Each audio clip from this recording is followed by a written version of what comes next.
Are you a technician who wants to set yourself apart? Then the Trusted Technician podcast is for you. I'm Derek Hoferter, coach and trainer at SBE. And on this podcast, we will have experienced HVAC coaches and trainers, as well as top performing technicians, all sharing their tips and strategies to help you be more successful. This is Coach Derek at SBE.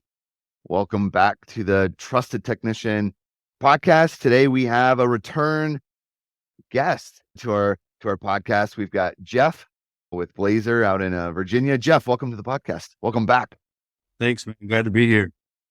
So Jeff, why did you get into HVAC? It was kind of funny. It was just my dad talked to me years ago about, like every high school kid that's about to graduate, hey, do you want to go to college? What are your thoughts on that? And I wasn't really sure, didn't know what I wanted to do. And he was like, look, you do whatever you want, but I've had a lot of success in trades and a lot of them will pay for your schooling and things to that effect. So I just, through family friends and stuff, had a family friend that owned a heating and air company. And my first day, whenever I showed up on the job, he said, Jeff, today we're going to be installing ductwork. And I said, yes, sir. That's great. What's ductwork? I didn't have a clue, right? I knew Dad had that thing on the wall that turned the temperature up and down. That's the only thing I knew about it. But with just somebody giving me a chance, I could bore you to death with conversations about ductwork. Yeah. Okay. So how long have you been doing this? Since 2009.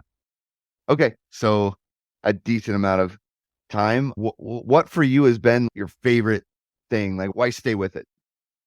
Well, I love coming up with solutions for customers. Whenever you walk into a customer's home and, they're anxious and they don't really know what to expect. And by the end, whenever I just feel that they have that sigh of relief, that they just know that they're being taken care of. And, at times can be excited about what's to come because the information has been relayed accordingly and they feel confident in that we're going to come up with a solution for them. Yeah. And obviously you're good at that because you do well when you're consistently on our SB rankings. What was your total revenue last year for 2022? I was rated about 1.9 million. Okay. Yeah. So that's really good. You do really well, which means you are good at coming up, not only just coming up with solutions, because I think most techs come up with a solution, but you've got that key magical ingredient of the homeowner wants to do your solution. So what is that gap between I have a solution and the homeowner's like, yeah, let's do that? Without a doubt, man, it's just having a good, consistent process. I started doing the SBE training. I went to Phoenix and Corey actually trained. I did my first boot camp with Corey around 2016. And I was that guy just like everybody else that, oh no, nobody can do that. Oh, this doesn't happen. Kind of had a barrier up, but once I had some coaching and started trying some of these things, I realized the wins that I was getting, the impact that it was having. For instance, when I started sending my pictures and videos and asking impact questions to customers about that, my revenue almost doubled, So, whenever you see impact like that, the owner of our company once told me, he said, we don't want to be the guy that reinvents the wheel. We just want to be the guy that learns from the people that have already invented the wheel. So that's my goal. I'm not here to try to invent new things or anything. I just want to learn the way, learn the way that the processes work for others for many years, which is why I'm so passionate about the SBE process. Yeah, I like that. And the truth is too, like wheels alone are kind of not worth anything. You need to actually put them on a vehicle. That's exactly right. Yeah. There's different types of vehicles that can go different speeds and things like that, but they've all got wheels, right? It's how they're utilizing it. So when you say process, because that's a word that gets thrown around a lot, right? You need process. And even in other conversations, Jeff, I've said things like, well, everybody has a process. It's just some processes give a bad outcome or an outcome we don't like. And then some processes give the outcome that we do like or that we do want. Give me kind of an overview for you. What does it mean to have a process and to follow a process? Like, what does that mean? And why is that so important to you? So my ultimate goal on every single call, uncovering the issue and know what it's going to take to fix or replace a system, obviously is part of the process. But I think the bigger part of that process is to relay the information to the customer in ways that it makes sense to them. instead of forcing them into the decision, I like to break it down in layman's terms, have it, and let them make the decision. Ultimately, this is their home and their place. And regardless of what I know about heating and air, I really think it's our job to figure out what they want and what we can do to make them comfortable on each job. Yeah. So let's walk through a process. All right. So Sure. for you, how does it start? Well, it always starts with the call ahead, of course, on all of my customers. Well, I say it starts with the call ahead. I like to do a lot of research on all of my customers prior to going to the home. I like to know the age of the equipment, the area that we're at, the square footage of the home. Maybe you can even look up on Google Earth and see where the outdoor units are located. I just like to gather all the information I can so that I'm prepared prior to talking to that customer instead of just asking questions and acting like a guy that doesn't know. Because the more you can familiarize with the property prior to going out, the more conversation you can have with the customer to make them feel comfortable about being in your home. I was going to say, I know this year you've kind of transitioned more to selling, right? So is that kind of even like a newer maybe piece to your process because you've seen the value of that, especially in like an estimate or like I'm going in to sell type of scenario? Well, the process for selling, of course, as we know, is a little bit different. But even prior to that, I was always, as a technician, passionate about things like what did we do on the job before? Was this a new customer? How did they hear about us? Right.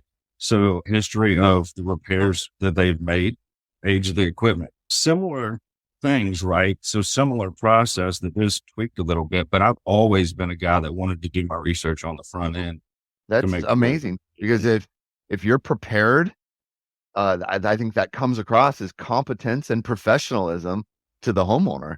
I think if we switch the perspective to the homeowner's perspective, how frustrating is that to open the door to a tech who at least gives off, why am I here? Mm-hmm. Right. Or Absolutely. right. So that's huge that you do that. I think that's definitely part of your success. Well, just like you said, if you get there with the what am I here to do? What am I doing kind of mentality, that's pushing them the wrong way on. And we want to start that right from the beginning, right? So I'm trying to push that, even prior to the conversation, I got my stuff together, say we're as a technician, you might throw a question. So I see we replaced the capacitor right last time we were here. Is that correct? Just to try to get the customer comfortable with, oh yeah, we did do that last time. You remember that? It gets it swinging in the right direction so that, you know, my goal is whenever they hang up the phone, like, wow, I really think that this visit's going to go well. Jeff really seems like he's ready to take care of us today. Yeah. See, Jeff's a prepared professional. I just like that. In a different industry, I've heard it said before, the professional is always prepared. Right. Right. And I think that that's something that should happen more with HVAC techs or plumbers. Like actually be prepared for what you're going into. So I love that you're talking about that. Yes, Okay. sir. So phone call ad, arrive, knock on the door. Now you're face to face with the homeowner. Now what happens in your process?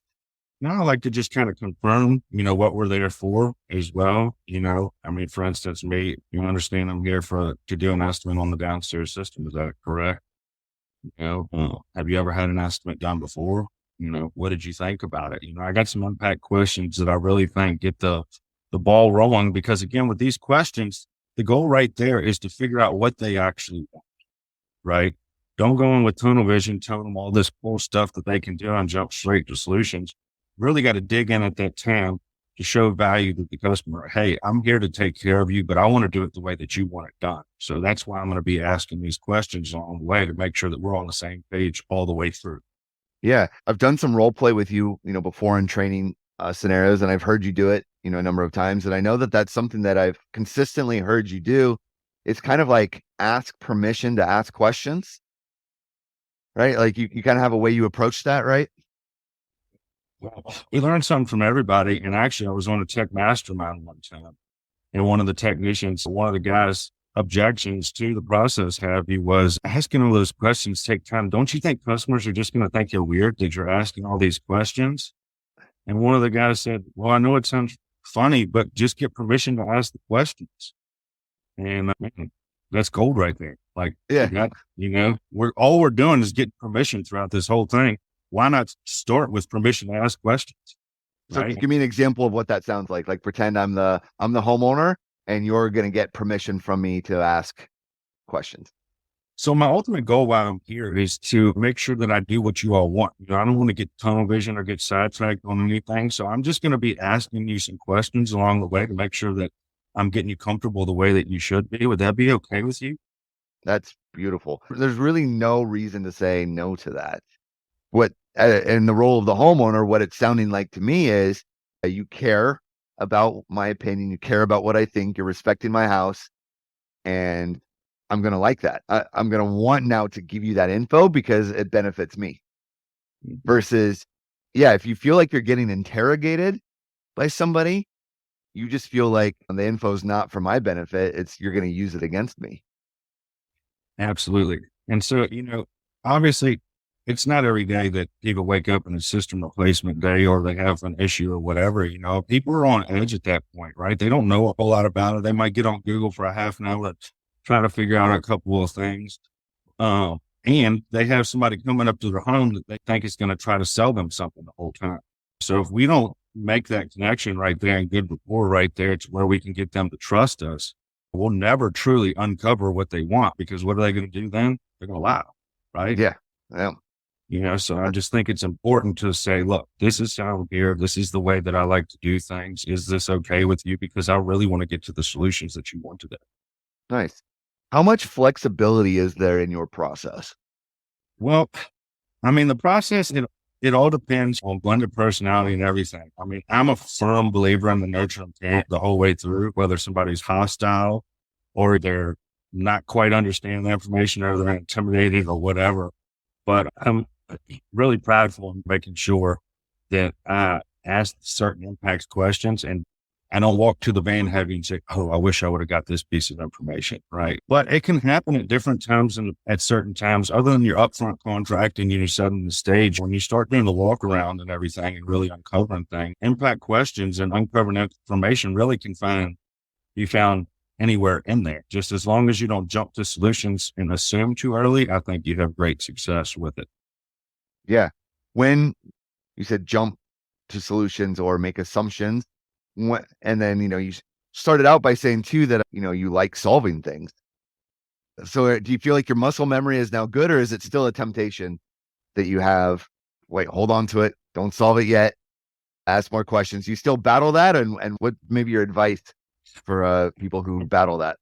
I did for a long time, but what you end up doing is sometimes you can put your foot in your mouth, so to speak. If you don't know the whole system and everything there, how do you know that the solution you're uncovering is even going to 100% work?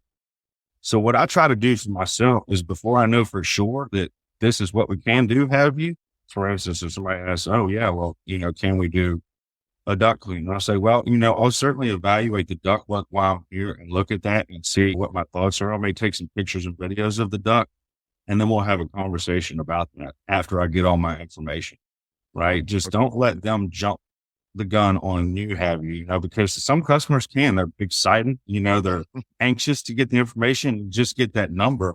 But if you can't show the value in as the why, I've went to people's house and they say they wanted a duct cleaning, and you get there and they just moved in. The duct's spotless to where somebody was cleaned it before, but the system's 20 years old, right? So as me being a technician in their home, do I say, oh, well, yeah, here, you can clean your duct? Yes, if that's what they want to do. But if I send them pictures and videos of some really clean duct work and then say, you can do whatever you want, but your duct work looks like it's in decent shape. Yeah. Do you know the age of your system by chance? Yeah, that's good, right? So, all situations are different. I've seen plenty of things where you think you're going out for one thing and the call ends up being totally different. I was on a call for a guy the other day. All he wanted was a humidifier. That's all he wanted. But after taking some pictures and videos and asking impact questions, how old's the duct? Well, this ductwork's been in here since the 80s. Oh, wow. How old's the system? It's about 6 years old. Well, you may think it's 6 years old, but I actually just looked at the numbers and we're 20 years old.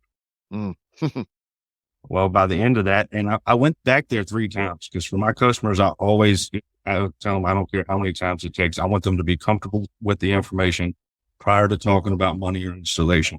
I want them to be 100% comfortable, and I want it to be their decision. But he bought a new system, ductwork, and a humidifier. I mean, you're turning a cool $4,000 ticket into a $24,000 job just by discussing what they have. A lot of people don't know what they don't sit around thinking about it, right? It's not a concern until it's a concern.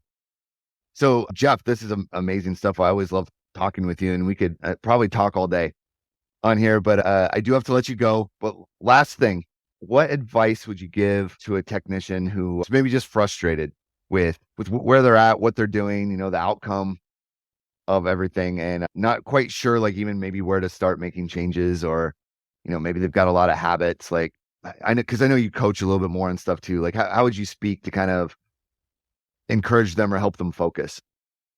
My advice would be that, you can always learn from somebody. Sometimes you might figure out what to do or what not to do, but the industry's evolving, people are evolving. But if you develop a process of things and you try new things, I think that you'll really learn that there are other ways to do things, and there are other ways to communicate with people. And I really think that when we try new things, usually we see good results. Like, I mean, at the beginning of this conversation, I said, no, I was a technician in 2016, had okay revenue, right? And thought that I could fix anything. And I thought that was it, right?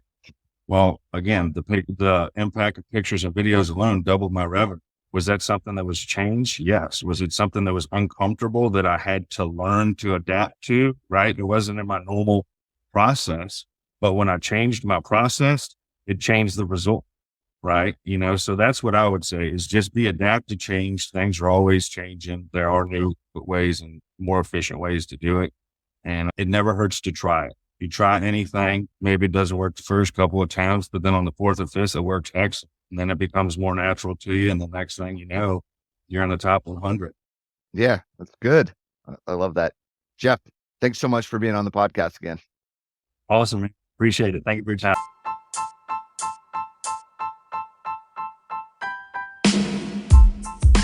Thank you for listening to the Trusted Technician Podcast. If you would like to learn more about SBE, you can find us online at sbeodyssey.com. If you enjoyed today's episode, we would appreciate it if you would leave us a review. Thank you for tuning in, and we'll see you next time.